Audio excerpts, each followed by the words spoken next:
YouTube, over on Instagram, and also on Facebook. More cameras today. I've got a new tech rig, so hopefully it will all work. Can you, over on Facebook, I'm going to do this a couple of times. I'm going to move that out of the way of the screen as well so you can't see myself twice. Basically, what we've got here is quite a few interesting conversations and questions that have come through on content marketing. So I thought I would run a session today specifically on that. Those of you jumping in, hello, Daniel on Facebook. Can you let me know, give me a thumbs up if you can hear me okay? There's a new mic jack I'm using with the Facebook group. Instagram, I'm doing something different with sound, so let me know if thumbs up or something if you can hear there as well. Hello, everyone jumping in. And over on YouTube too. Hopefully you can hear me all right up there. Thank you so much, everyone, for jumping in. Catherine Dar, hello. Hello, Henna. Hello, Zach. Hello, Daniel. Everyone who's jumping in there, it's great to see you all. Yeah, just you can hear me okay, no problem at all. So today, we're going to focus on content marketing as a theme for Startup Business Q&A. If you have a question about that, do ask right away. Just before you start off, though, can we just put into the comments where you're all calling, where you're all listening in from? It'd be really interesting to see. I know there's some people from all over. I think Daniel are in Arizona. Am I right, Phoenix? But also we've got Danny over in New Zealand. So literally all over the world. That's fantastic. Content marketing is one heck of a broad theme for the show, and especially given we're going to go for like 45 minutes or so. I've already got a few questions that come through from you lot, but if you have anything you want to ask, then do let me know. We've got Green Karmic on Instagram from Switzerland. Hello, Bonsai Elefanto, great name, over on Facebook as well. Jesse Regino from Texas. Wow, you guys in the States, I love how early you get up, but as always, I'm thrilled that you decided to spend your first thing Monday morning with me here. So before we start, as well as adding where you're from, I'm going to share a notification. If you are in London this week, or if you know someone who is in London, we are having an event. Kurt Mercadante, who is a big guy on Instagram, who's also on LinkedIn, he's huge there, and on Facebook as well. Check him out if you haven't already. So Kurt Mercadante, we're having an event. Actually, there's a poster I've got here. His event's called Power and Purpose. It's in London tomorrow in the evening. I'm special guest. I'm going to be speaking there. If you're going to be able to attend, then do so, or share this, or let someone know. I'm going to put a link in the Facebook post here, so you can check it out. If you're not connected with me on Facebook, YouTube, and or Instagram, then it's facebook.com/richardmoore.official. So any questions on content marketing, stick them in here. In addition, I've got good news about the event. If you can't make it, then go to Facebook tomorrow, so 6:30 UK time, London time, and we're going to be streaming the entire event from the Entrepreneur Business Group. Okay, so if you search for Entrepreneur Business Group, you'll be able to find us in Facebook, and you'll be able to watch the whole show streamed there as well. So that's a little perk that Kurt kindly has allowed us to do. Let's get into the questions. So first question here is from Daniel Nunes. I think, Daniel, I saw you online here on Facebook, and you've asked, has timing been a factor when you decided to initiate the Q&A? Are there any considerations we should take into account when posting content to various other platforms, namely Facebook and LinkedIn? Timing was a factor. Panos, hello, on Facebook. And by the way, shout out to everyone who listens to the podcast. More and more of you each week are getting involved in listening to that podcast. It really is amazing. So thank you very much, all of the support there too. So yeah, timing is a factor.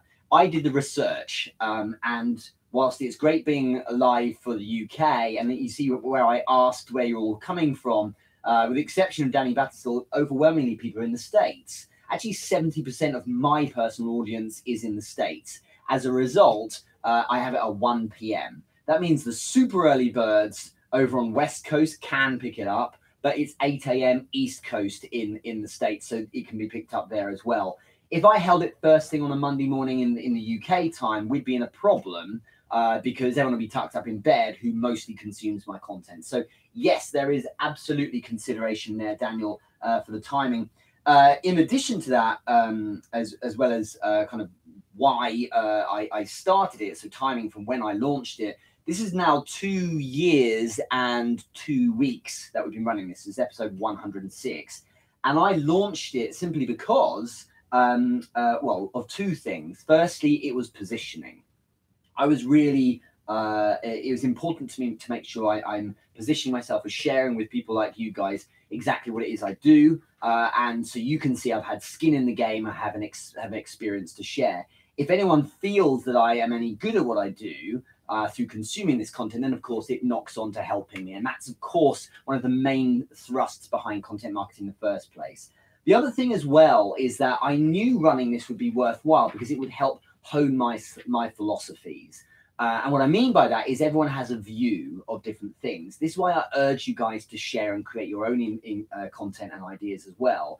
Simply put, if you have a view on marketing or sales, as I do, or on startup businesses, or on hairdressers or floristry or gaming or whatever it is you work in, you should share that. And the more you do it, the more you get tuned into your own vibe. So by practicing the same question that's come up 17 times in the past 106 episodes, for example, it means I'm pretty good at delivering it. And that's a good way to look at things. So absolutely, there's timing involved. I want to make sure I'm getting everyone warmed up. I really want to look at my audience getting a great start to their week. So I'm positioning this timing wise so they can all pick it up. Those who are up at 6 in the morning or 5 a.m. like you guys, Daniel, are still jumping in here, and that's fantastic.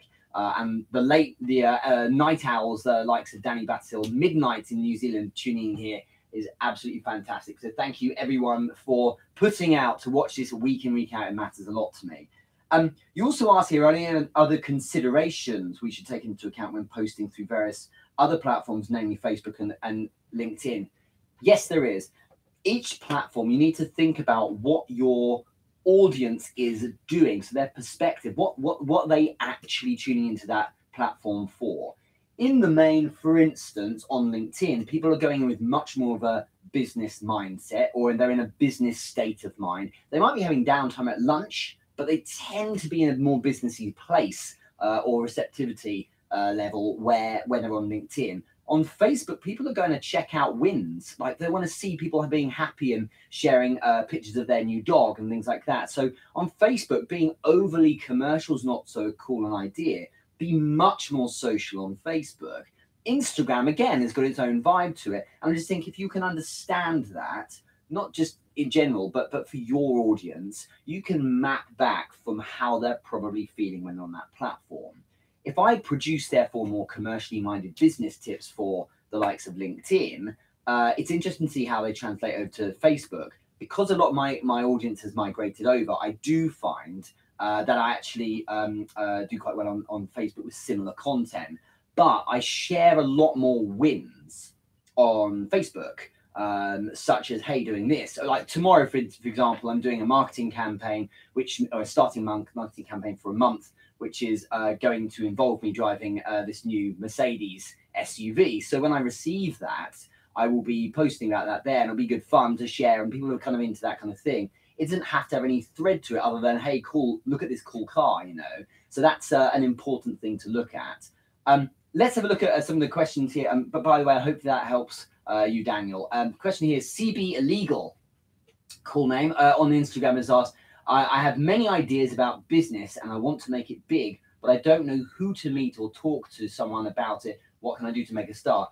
This is why my point is, the Q&A, for example, is a good way of you, CB Illegal, throwing down your ideas, okay? Not even just the Q&A, like you going live, you sharing posts. It helps you hone those ideas by talking it out. I strongly suggest you get yourself to some networking events. Go and meet some people face-to-face. Go to the kind of events like, I've been to LinkedIn Locals, around my own events as well. And when you have these collections of people who perhaps have a similar kind of mindset, you do find that you start bouncing ideas off each other and getting some ideas about how you can move forward. And, that's going to help you a lot. There was a question up here on Facebook as well. Danny Batterstill, hey, Richard, if we have business pages and what's not on Facebook or Instagram, could we all share our links so we can all connect with each other and show our support to one another? Yes, of course you can. So if you have a business page and they're not on Facebook or Instagram and you want to connect with people here, go DM people who are on here and say, hey, I'd like to share my details of what I'm doing because I think it's relevant to you. Spamming a link is never a good idea, ever. So connect with someone first. Get to know someone, and then you share your link, because otherwise it will just be like, not interested, sorry. So you've got to warm them up a bit. Good question there, Danny. If you're over on the Entrepreneur Business Group, I think this week at some point there'll be a post on sharing your content. I can actually push it through in the next couple of days, and you can share your pages there. But think hard. If you spam a link to a group of people, you do find that it turns them off. Warm them up. As individuals, it takes a bit more time, but it's well worth it, because then you'll get the return you want from that. Okay, good question though, Daniel. More coming through here. So thanks everyone for joining in. Hello, Carolina. Hello, Jean. Hello, Daniel. You've also added, I've personally found that Facebook is great for discussion and updates, whereas Instagram is best for connecting and networking and creating valuable and high impact content. Yeah, everyone finds things are different, but all platforms are really different in some ways, because of the mindset of the person as they approach that platform. They're going to look at it, they use it for particular things. One more question here. So Panos has asked on Facebook, hi Richard, do you think it's a good idea to start sharing content on e-commerce or digital marketing and drop shipping before I get remarkable results, or wait to see some solid success and then start sharing? It depends, Panos. This is a really important question. What Panos is basically asking everyone is, do I start sharing ideas, content, maybe even tips on an area where before I consider myself an expert? If you are an expert and you have great results, then share what you know, share your knowledge and experience and skin in the game. I've worked with digital marketing and sales for almost 16 years. So I share tips because I'm pretty good at it, right? So I share tips and experiences because I know what I'm doing in many areas of that. I don't know it all, no one does, but in the areas I do know, I know it well, so I share that. Those areas you're not strong in, it doesn't mean you hold off till you do well and then share that. What it means is that you should document your climb. Hey, I'm building this. I'm learning. If you're learning about dropshipping, as an example there, Panos, then share your climb as you get the results. And as people are more and more interested in stories, they will of course jump onto your bandwagon and watch you. So bear that in mind. It doesn't mean share nothing. It means share something different about that. I would be creating content regardless. If I have no experience at all in, in video games, but I really, really, really want to work in video games, I'm not going to wait till I'm good at them. I'll share being rubbish. It's still compelling content, because ultimately, Panos, what people are really interested in is your personality. If you look at LinkedIn, where things are really blowing up, even more than now Instagram and Facebook for me, I'm not sharing tips that are like, wow, no one has ever said that before. It's not like secrets that the world's not heard of. They are things that probably a lot of people knew, or that arguably are common sense, but the delivery comes via Richard Moore. Okay, it's not a brag. It's just that those that like me like my stuff. Those that like someone else like their stuff. I've had people who have told me they've bought my courses instead of some Uber multi-million follower person's course, because they dig me more, and that's just how it is, you see. So you've got to understand that your personality and sharing and that kind of delivery matters a lot. And if you bear that in mind, it means that actually it doesn't matter if you're sharing super wins or your climb, Panos, that both will matter. So hopefully that helps. Great question, well done. Let's jump on to Kurt Mercadante, who's asked me a question. And again, we are at an event in London tomorrow, 6:30 London time. If you know anyone who is in London, or if you can be in London, join us there. If you go to eventbrite.com, look up Power and Purpose tomorrow night at WeWork, Devonshire Square in London, then you'll be able to join us and grab a ticket there. Alternatively, in the Entrepreneur Business Group for free, if you join the group, you can actually get access to the live stream of the whole event tomorrow from 6:30 London time. His question is, Richard, what do you say to a startup founder who is stuck, claims he or she will do whatever it takes, he wrote, to achieve their goals, but who refuses to pay anyone to help him or her to get there? Thumbs up or a laughing icon if you've seen or heard of this before. Has anyone come across this before? Those are like, I will do whatever it takes, but I won't invest a dollar in myself. You guys must have seen this kind of thing before. There are a number of ways of looking at this, is my response, Kurt. you need to understand that you have your perspective and they have theirs. Okay. So the reality is, I mean, we're all joking aside, the reality is, yes, they may well be the kind of person that is, actually, let me write a comment here on Instagram so you guys know, have a clear understanding of what I'm doing. What they might understand is that mentors or startup people or people who can help you out or to build your business, or coaches or whatever, they may actually be a complete waste of time because of their experience being terrible. So what I'm saying here is, imagine you approach someone and say, right, so you're going to do whatever it takes, and someone guiding you through that's going to really help you, and they're saying, yeah, absolutely. So they don't want to invest in you. It suggests perhaps they've been stung in the past. Okay, let's look at it from their perspective. It may just be that there's a problem with you.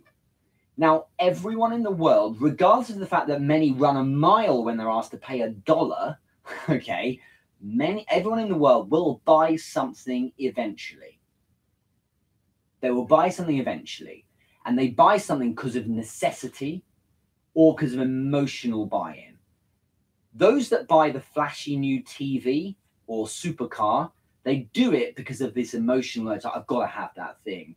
Fear of missing out, or they have to please, or there's an ego or something like that. Hello Dot, hello those who just jumped on as well, Rukan and Yansef. Those that are buying because of necessity, such as bread, right, because we need to eat, they're buying because they have to, but everyone buys something. So my reaction here, Kurt, is twofold. Firstly, it could be that his reaction to you, or her reaction to you, is, I don't dig the delivery, and therefore I don't buy into this person, and therefore I won't buy from you, Kurt. And they're giving you a bit of a knee-jerk reaction, or objection rather. It could be that they, however, are fronting this, which is more likely. It's very likely that someone's like, oh, mentors are a waste of time. I think someone posted about that in Facebook recently. Someone who says, I'll do whatever it takes, but when it comes to actually achieving their goals, they're not willing to put out and invest in themselves, and that it's that issue of pride and ego in the way. And I've found the best way around this is to talk to that person, get them to flesh out how they really feel, get them to explain what exactly they mean by do whatever it takes. Okay. Ultimately, a lot of people find it difficult to stomach, but if you can very deftly and elegantly and carefully call them out on their bullshit, they will ultimately thank you. The only way to do it, rather than saying, no, you're talking bollocks because you're not willing to put out and invest in yourself, is to get them to explain themselves. Because when someone says, I'll do whatever it takes, they probably mean it, but only under a certain set of circumstances. And what that means is, if they don't believe that you are the answer or the help for them, then they won't they'll do whatever it takes, but that won't be via you. Okay? If I genuinely believe that a certain person would help me, then I would invest in them. And I've done that before. Okay? There have been people who are epic at what they do, and now the people you should be investing in, by the way. And I felt, actually, I really wanted to win with this person. It would really help me if I engaged them, and I can see the results are there. So for every 99 people who suggest they can help me win, I'm actually turning them down. But then there's that one additional person like this guy, and actually I invest in them. Okay, everyone buys something, but some people will only buy if they really know it's going to help them. Even the most logical, practical person that's stifled by their own ego and pride and is unwilling to help, if they feel that person's going to, with a frictionless effort, assistance, throw them up another level, they will invest in that person. It just will. Because people have that whimsy. It's not even whimsy, but people have that urge about them, but when stimulated in the right way. So let's look at it from both perspectives. This person's perspective might be that you can't help them, or people haven't helped them. As a result, there's greater cynicism. Remember, if someone's been burnt in the past, and I've had this before, when people are like, look, man, I invest in people all the time, and because people make bad decisions a lot of the time. they invest in some stupid course, or someone who's really good at, get this one as well, they're really good at hype, but they're no good at what they do. You know, these are the life coaches who are 17 and things like that. The people who are really good at delivering hype and get people whipped up into a frenzy, but actually have no skin in the game and can't explain how to live a life with their parents dying of cancer and they've got 4 children and they're losing their job. They can't life coach that because they don't have a clue what to do. So the reality is that, you know, there might be cynicism. You've got to deliver results first. I think it's a fascinating question, Kurt. And if I relate it to content marketing, what you can do is gently drop in this drip feed of compelling content that just constantly proves the point that you know what you're talking about, right? So whenever I say to someone recently, oh, we're doing the Startup Business Q&A today, you know, this is episode 106, which means week 106, so over 2 years, they're always like, bloody hell, that's insane. That's just consistency. And if no one ever showed up, right, I've got YouTube, Instagram, Facebook, and a podcast people listen to, all streaming in that. And it means that people have some interest in it. And it must be that my answers have some value. So that will drip feed to those people who perhaps a bit more cynical for others, but then they will spin into me and go, do you know what? At least I'm buying this guy. Or people might be like, do you know what? He hasn't a clue what he's talking about, but then they go find someone else they do believe in. And my perspective might be that that other person they buy into is no good, or that they're great. It's down to them. That's the thing. And Daniel, you just popped a really good point up there. Yeah, professional seed planters. That's absolutely right. Ever heard? Nice to see you here. Sherry, hello. Dot is back on here as well. That's great. Dot Lung, if you don't know who she is, check her out on Facebook and Instagram. I think that's fair. And if you want to post your tag in there, Dot, that'd be fantastic. Dot and I are going to do an event together in London, possibly, or Barcelona, probably in November. So we'll keep you up to date with that. It'd be fantastic. Seriously talented person in this space. So keep your eye out for her. Let's look at another question. I think there's one down here. Where is it? Yes, Danny Batil again. How do you decide between someone really able to help and someone just trying to stifle their own ego through? Could you just elaborate a bit more, and I'll get to that question, Danny. Otherwise, let's hop into Anna Suricio has asked, where is a good place to get inspiration from? Personally, firstly, let's take a step back. This is a very important question, okay? And it sounds counterintuitive because you're all sitting here watching the Q&A that's already been running for 24 minutes. With this, what this relates to is consumption of content. Now, when you're consuming other people's content is a good way to get inspiration. Consumption of content might also represent you walking outside in a nice countryside or on the beach and getting inspiration from there. You're consuming something that way. Overconsumption of content that's even inspirational, motivational is dangerous, in my opinion, because alongside the culture of entrepreneurship being this cool, trendy thing at the moment, is this idea that you should be consuming content, you know, from the Gary V's, the Tai Lopez's, the Grant Cardones, Eric Thomas, and watching hour upon hour of YouTube video and being motivated and you can do it and that kind of thing. That kind of content is valuable for inspiration, Anna. However, I think it can be overdone.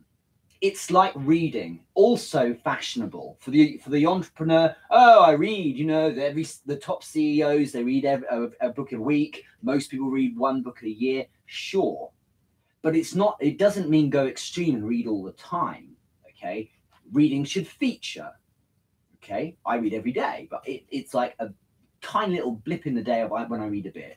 If I look at consumption of content, I might watch a Gary V video a couple of times a month, but I'm not there every day tuning in for an hour because I become a spectator and not a creator myself. There's nothing wrong with his content, but if I make a disproportionately large amount of my time about consuming content rather than about creating it, then all I'm doing is feeding other people and the algorithm around their content rather than helping myself. Simply put, I know very well what it takes to build businesses, and it requires being all in. And yes, it helps to be motivated, and yes, it helps to have inspirational content, but it's dangerous to overdo that. So here's what I would suggest. Where's a good place to get inspiration from? Go to people who are above you. Do not consume so much content from those beneath you in ability or level, or those necessarily at peer level. Be proportionate. If you're going to spend most of your time with any type of content, it should be those who are above you in the game, because it will pull you up. By watching people or consuming content or getting inspiration from those whose production is better, whose delivery is better, and most importantly, whose conversion of that content into something meaningful is better, it will rub off on you and you'll do better. You know, it's about who the average is of the people. You become the average of the people you're spending time with. If I'm watching dross content produced by people who don't really know what they're doing, there's strategic reasons why I might, but in the main, to get my inspiration, I need to avoid that because it will create this sense of what the norm looks like. All right, so I need to focus more on quality content. A small portion of my day is spent doing that. The rest is delivery and doing.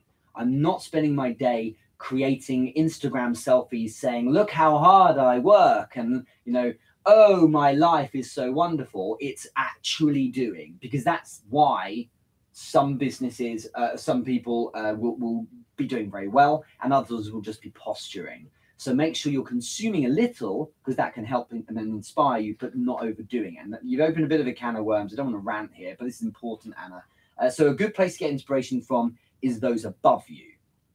I do feel as well, it's important to put your personal self in a place where you can be stimulated as well.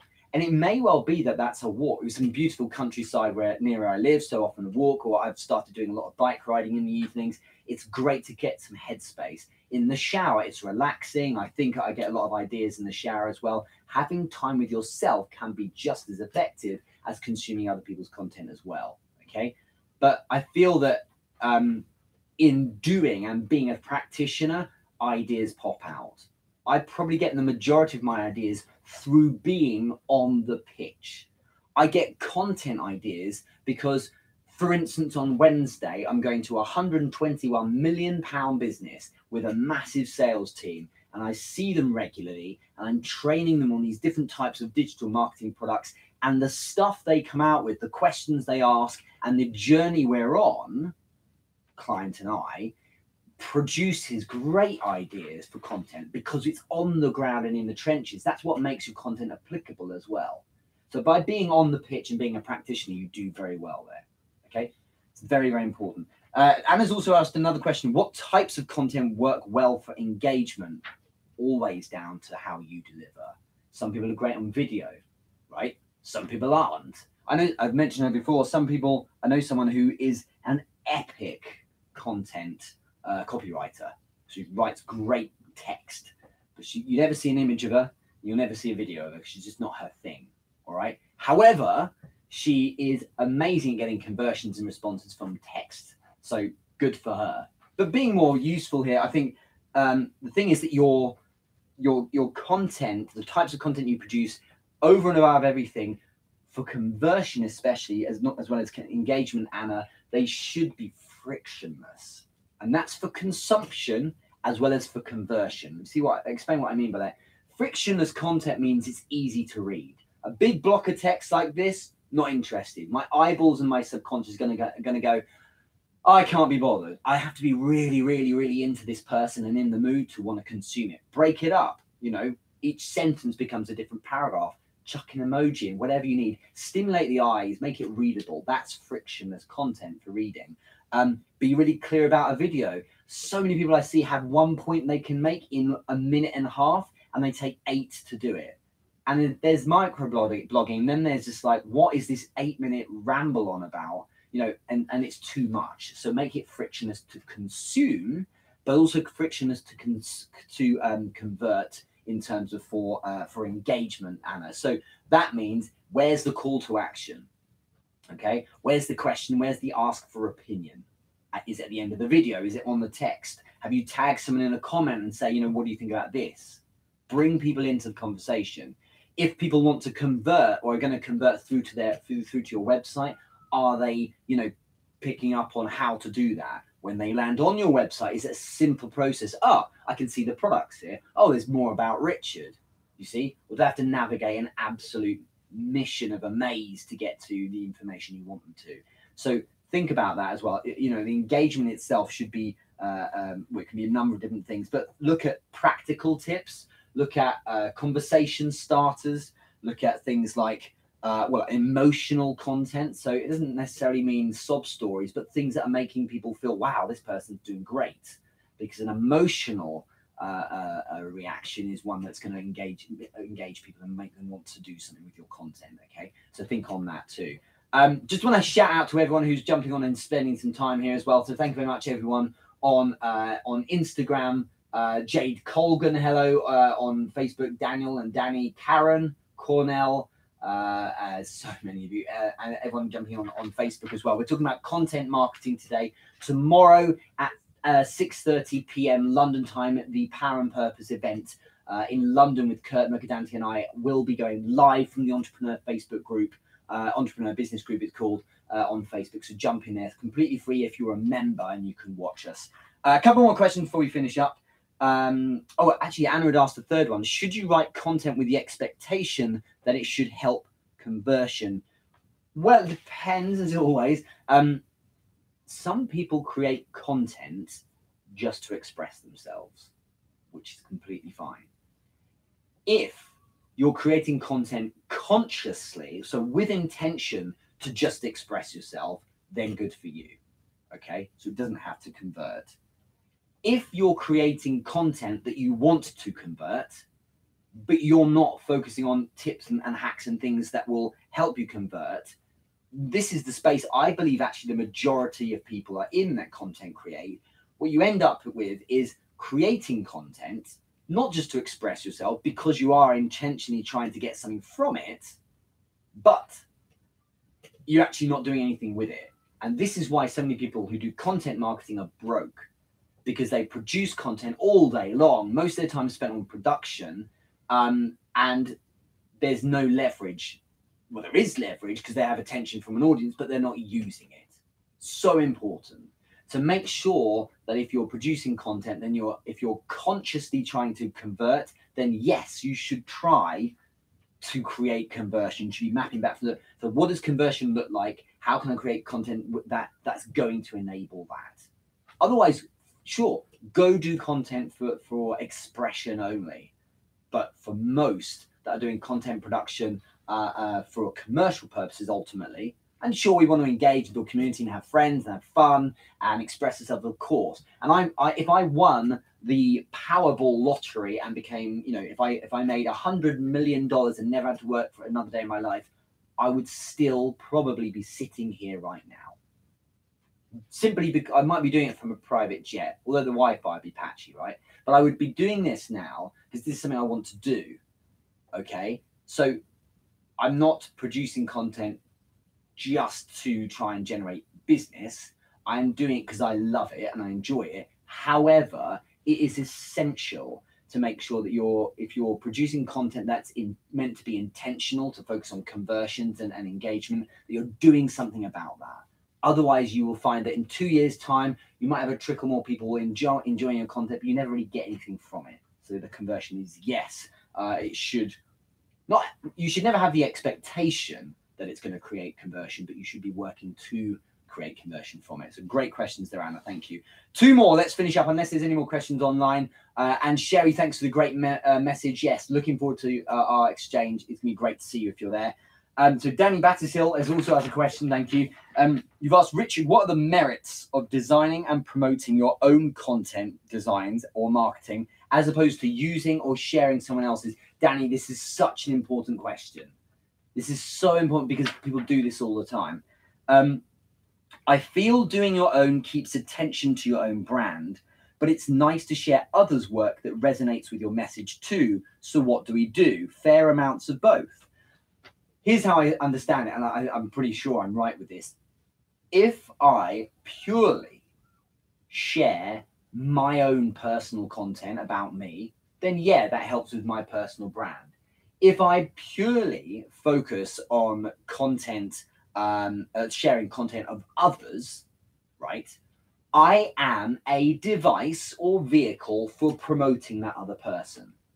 If I only share Gary Vaynerchuk's Ask Gary V show every single, or is it Daily V vlog he does every day? If I only share that, sure, I might get really good engagement, but of Gary V's brand. I'm just a device for him. And it's great for him because what he has is all the disciples. That's what content marketers try and do. Have all the disciples who want to send out his stuff. The mistake, in my opinion, and it's something I didn't even need to fix because I could see this from the start. The mistake is just sharing someone else's stuff on its own. I'm not saying you shouldn't share someone else's content. Those that do should. I'm very, very flattered and totally love the guys that do this for me, and ladies as well. But what I'm worried about for many is they share content in a lazy way that doesn't really help them personally. Share content that A, is aligned with your purpose, with your direction, but B, share your opinion of it. If ever I would share a quote, for example, I rarely do this now. I have the team occasionally do, but I basically never really do that kind of thing. But if I was to share a quote from, I don't know, Mozart or whoever, Will Smith or something, I wouldn't share it on its own. All I'm doing is I'm completely camouflaging myself and I'm screaming out Will Smith's thing. So good for him. Now, I'm aligning myself with him and it will help me get some engagement, but it is a mistake because it doesn't help build me if my aim is to help build me. So instead, I would share that meme or quote from Will Smith or whomever, and above it, in a caption, I would write my opinion. Okay, so I'm happy to share a Gary Vaynerchuk video if I was desperate to. I do my own content now, but if I was to share a Gary Vaynerchuk video, no problem. But I would add my 2 cents as well, because otherwise, those that are following me, the reason why people follow people is they're interested in what they have to say. So why would you feed the people who are interested in you with someone else's content? Sure, it's aligned with what you're doing, but you need to add in, guys, this is why I want to share this because it says this and this and this. And I really believe in that. I have this opinion, which is why I decided strategically to share this thing. Get it? So if you don't do that, you're just broadcasting for someone else and that person's winning. Why would you not add your own 2 cents as well? Okay. If I think something's fantastic, I'll share it, but I'll add what I think too, because that's what my audience really wants. They don't just want great content. They can go anywhere. They're just going to give, they'll just go to Gary Vaynerchuk's channel for that. But they'll stay with me and consume other people's content I shared because they like my vibe about it. When like 2015, I went through a period of sharing the book I was reading. I'd share like the front cover or maybe a quote or something from inside, but I would rationalize what I'm saying. And I remember some people saying like, this is really unique because most people pose with a book. Where is it? What's the, like, everyone put in a comment, what are the cliche books that people read? I'll start you off. Where is it? The Intelligent Investor, right? There's one. Poor Charlie's Almanac. I would say things like, what's the other one? Yeah, 0 to 1. There's one. The One Thing. Those kind of books. You know what I mean? You get people posing like for the photo, for the selfie. Oh, look, I've got this book. As if somehow owning the book makes them successful. Being unique means actually daring to open the book and read the damn thing, but then sharing my opinion on it. Okay? So what I'm saying, yeah, perfect, Daniel. Think and Grow Rich, great example. So getting the book out and reading it, then sharing here's my understanding of it, means you bring your opinion. Otherwise, I'm just promoting someone's book. No one's respecting you if you just own a book. What they care about is what you think about it. So bring in your opinion, because that's what your followers are there about, they're into. And just, remember that one way of looking at it, you're doing a disservice to your own audience. If you're just sharing other people's stuff, explain why. These are people who like your stuff. So give them something in return. If for each of these questions, every week I'd say, now the answer to this question, this person can give you. So if I was like, now I've done the research, Danny, and the answer to your question, here's what Grant Cardone says. Here's what this person says. But what about you, Richard? I'm tuning in to see you. Otherwise, go watch their channels. So that's a great way of positioning yourself as someone who knows what they're talking about. Share your opinion, all right? Even if you're sharing other people's stuff, share why. Great to see everyone jumping in on Instagram. Joe Jelani, my man. I'm in New York in January. I want to see you there. Precious Keys, hello. I love the names on Instagram. D244 Media, hello. Roan Lawrence 2 and Oh Danny Boy and Wiki Kooky, cool names. And we've got Danny and Danny and a few others on Facebook. Guys, you need to change your name to meet Pimp, like on Instagram. One last question before we finish. Ian Tisker has asked, I have so many questions on content marketing, but I guess I'll ask, how does content convert to cash? I've been slowly developing content, but cannot find a proper way to monetize said content to expand. A really good question. This is what it's all about. This is how it all comes together. How does content marketing actually turn into money? It's simple. The way I do it is, in order to generate inbound, is you have to have or focus in on a very important thing called pure signal. If you want to understand more of it, check out my Facebook page, check out my LinkedIn page. You've got to understand pure signal. What that means is the content you put out, mostly speaking, should focus on your central things. So if I focus on sales and digital marketing and online engagement, which is the area I'm quite a specialist in, then it would be a mistake to share non-stop content about helicopters. I got that idea because there's one flying past right now. Because if I was to do that, I wouldn't be sending out a pure signal to my audience about what it is I do. Got it? So it's essential to make sure I send a pure signal.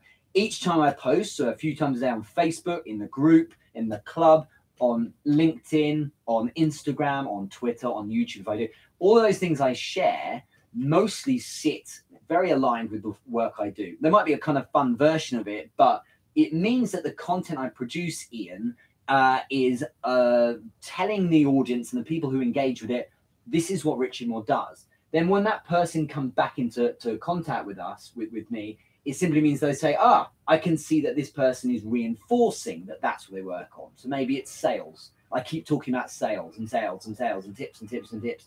So when that person wants some help with sales or wants some help about the world I'm sharing, they will step through to my profile, because people are voyeurs. Think about it. If you meet someone socially, first thing you do is check out their Facebook profile, right? If you meet someone in business, you check out their LinkedIn profile. Same principle.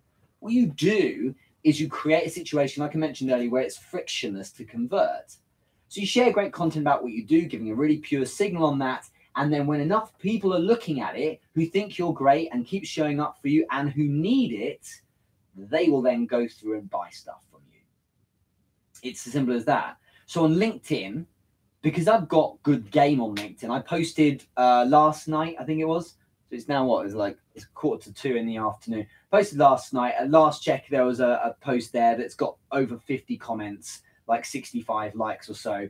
And, north of a couple of like 1,000 views or whatever it is of that little micro video I stuck out. That's not insane, but for less than 24 hours is pretty good engagement.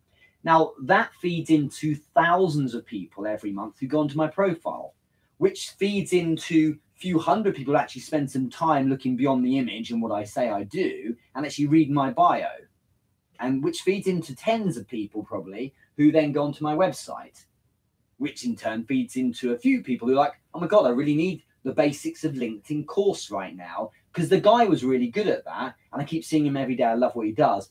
I'll buy that. It's really, really, really simple. Okay. So your content marketing plan is positioning you. It is your advert, your constant stream advert. And if you get it right, it's like having your own channel on telly. Because if you get it right, people will tune in to consume you. Each week, the Startup Business Q&A. Ian, who wrote that question, was there for the first one. This is now episode 106, 106 weeks. And that means that he's tuning in each week. I'd like to hope, because I'm half decent rather than he's got nothing better to do. So in doing this, it means that you position yourself as someone who's valuable and they sell themselves. Now, in a traditional world, before we had the internet and social media, that wouldn't work so well. The reason why is because you need to go out and close people because not enough people could consume you. But now, like I just mentioned, I can put out a post and thousands of people look at it over 24 hours, which means hundreds and hundreds of people go to my profile. So you can't, to have that kind of spread or scope for your content means you can reach so many people so quickly that there will be plenty in there that will sell themselves. And suddenly look, on my phone, I've sold 4 units of my Basics of LinkedIn course today. Oh, look, I've got a message saying, I got one earlier today, could we have a call to talk about strategy? If you come in, what would your rates be to do 2-hour session training our team? Or another one, hi, can I book an hour's call? Sure, here's the payment link and there's your application form. So they all come in, this isn't a brag, it's just that's leveraging content correctly. And you don't have to ask even that much, because if you're producing that strong, pure signal about what you do, those in the need will then close themselves. Okay, so it makes it exciting. So Ian, a really good question. I hope that helps. And thank you very much for that. It's been there's obviously more you can do. One thing I'm doing at the moment is we're taking the audience that has consumed my content, for instance, on LinkedIn. You can feed that audience into Facebook. And then you can say to Facebook, I want you to market this set of adverts to a lookalike audience, so people who are similar to all these thousands of people who consume the content on LinkedIn. And as a result, then Facebook goes, okay, people like this can get ads about the content for Richard, and that will send more people onto the website, and the process starts again. Okay, it's been an absolute pleasure today. Thank you very much, guys. Thank you to the podcast. Thank you to those watching the podcast, listening to the podcast. Thank you to YouTube, to Instagram, and to Facebook. Remember, tomorrow at 6:30 p.m. London time, Kurt Mercadanti and I will be live from the Entrepreneur Business Group on Facebook. Go to Facebook now, type in Entrepreneur Business Group. We are right up there. 3,500 people are in that group, so that's the one you want to select. And once you're in, tomorrow we'll be streaming the event. If you are in London or know someone who is, you need to go to Eventbrite in Google and just type in Power and Purpose, and you'll see Kurt's event tomorrow. And you can come join us. I would love to see you there. But otherwise, thank you very much. I'm going to end the stream for YouTube. I want to also end the stream